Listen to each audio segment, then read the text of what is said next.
Home sweet home part 2। जीवन भर पराये बने रहे तुम्हारे पिताजी भी तो हमेशा हमेशा के लिए साथ छोड़कर ईश्वर के पास जा चुके थे। अंततः ईश्वर ही तो रह जाता है। उसी के सामने गिड़गिड़ाई थी मैं उस दिन।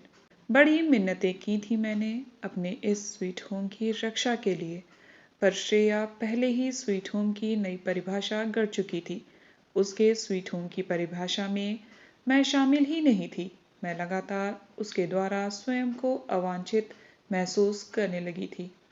मैं जानती हूँ कि श्रेया व मुझे एक साथ खुश रखना तुम्हारे लिए दिन ब दिन कठिन होता जा रहा था।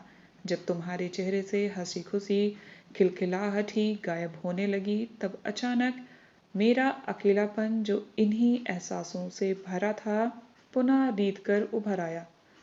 अकेलापन भी तो एक प्रकार का रोग है, जिसका उपचार शायद तुम्हारे चिकित्सा विज्ञान में भी नहीं है। तुम भी मेरे रोग के आगे बेबस थे। मुझे ओल्ड एज होम में छोड़ने के अलावा तुम्हारे पास कोई उपचार था ही नहीं।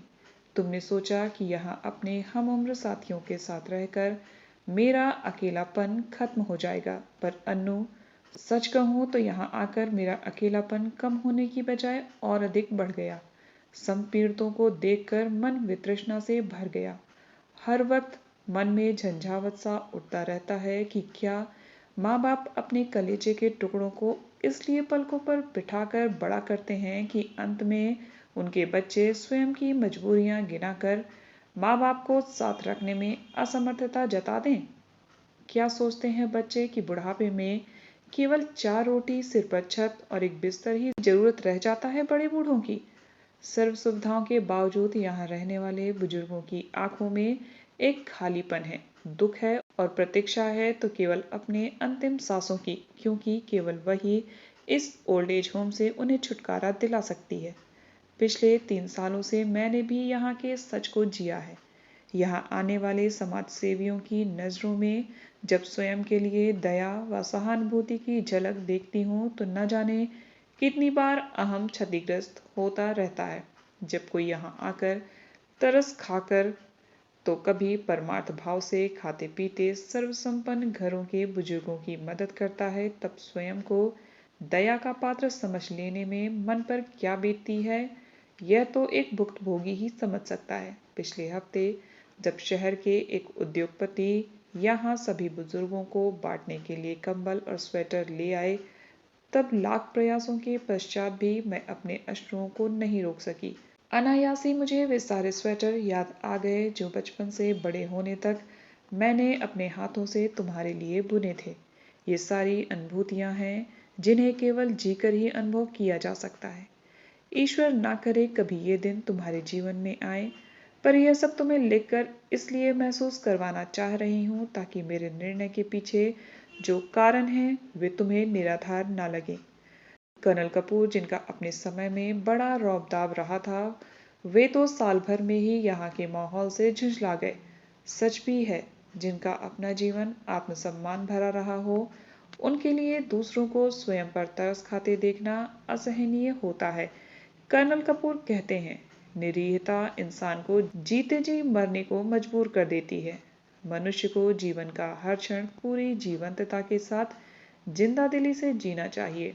जो गुजर गए उसका क्या गम, पर जो बचा है उसे हम जानबूझकर क्यों छोड़ दें। उनकी बातों से मैं पूर्ण रूप से सहमत हूँ। इसलिए जब उन्होंने मेरे समक्ष अपने साथ उनके फ्लैट में रहने का प्रस्ताव रखा, तो मुझे सहर्ष हाँ कहने में सोचना नहीं पड़ा। स्वीट होम के अधूरे सपने को पूरा करने की अभिलाषा मेरे मन में अब भी जीवंत है, जिसे पूरा करने में न मेरे पिता मेरा साथ दे सके, न पति। और बेटा, तुम तो इतने बेबस थे कि मुझे स्वीट होम तो क्या, केवल होम भी नहीं दे पाए, वरना मैं यहाँ क्यों आती। मैं यहाँ से निकलकर जीवन भर कितने आंसू बहाए, इसका हिसाब भूलकर अंतिम सांस तक हंसना चाहती हूँ।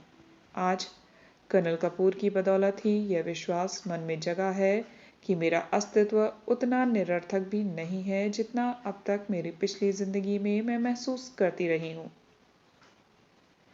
बचपन में सौतेली माँ के लिए बोझ थी, जिसे उन्होंने तुम्हारे पिता की झोली में डालकर मुक्ति पाली थी। फिर वही बोझ जब तुम्हारे कंधों पर आ गया, तो तुमने हारकर उसे इस ओल्ड एज होम के जिम्मे सौंप दिया। पर अब मैं बोझ बनकर नहीं, ज़रूरत बनकर जीना चाहती हूँ। उनके लिए जीना चाहती हूँ जिन्हें मेरी सचमुच ज़रूरत है। इस उम्र के एकाकीपन को तुमने अभी अनुभव नहीं किया है, फिर भी मैं चाहती हूँ कि तुम मेरी बातों को गहराई से समझने का प्रयास करो। लोग क्या कहेंगे? यदि इस प्रश्न को परे रख कर सोचोगे तो ही मेरी बातों को समझ सकोगे। मेरा हृदय रोग विशेषज्ञ बेटा अपने माँ के हृदय की पीड़ा को अवश्य समझेगा। वह उपचार में उसकी मदद करेगा। इसी सुखाशों में तुम्हें यह पत्र लिखा है। यदि मेरे निर्णय पर एकमत हो तो यहाँ आकर नो ऑब्जेक्शन सर्टिफिकेट पर हस्ताक्षर कर दो और इस ओल्ड एज होम से मुझे मेरे स्वीट होम तक पहुँचने में मदद करो। सदैव खुश रहो, तुम्हारी माँ शांता। तो दोस्तों, आपको ये कहानी कैसी लगी कमेंट करके ज़रूर बताइएगा। इसी तरह की ढेर सारी मनोरंजन से भरी कहानियों को सुनने के लिए चैनल को सब्सक्राइब ज़रूर कर लीजिएगा। मिलते हैं नेक्स्ट वीडियो में एक और नई कहानी के साथ। Till then bye bye, take care.